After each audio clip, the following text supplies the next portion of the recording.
చాలామంది అనుకుంటున్నారు అసలు పబ్లిసిటీ లేదు, ఎక్కడ వినపట్లేదు గదా! సమాజంలోంచి అసలు పూర్తిగా పోయిందది అని జెప్పి అనుకుంటున్నారు.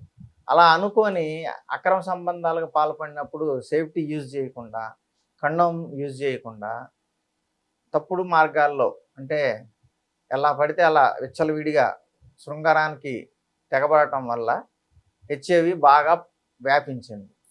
మా దగ్గరకొచ్చే కేసులను బట్టి చూస్తుంటే మాకే ఆశ్చర్యంగా ఉంటుంది. ఇంకా ఎన్ని కేసులు ఇంకా పెరిగినియి ఇన్ని సంవత్సరాల నుంచి అని. అన్ని కేసులు ఉన్నాయన్నమాట. కాబట్టి చాలామంది లేదనుకోని అరక్షిత శృంగారం అంటే కండోమ్ లేకుండా శృంగారానికి పాల్పడి హెచ్ఐవి తెచ్చుకోవద్దు.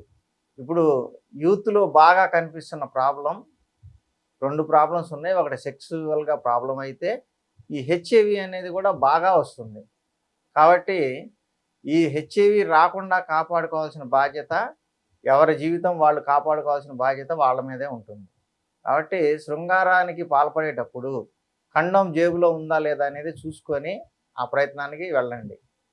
సేఫ్టీ కోసం ఎప్పుడైనా సరే మంచి చెప్పిన మాట విని సేఫ్టీ చేసుకోండి.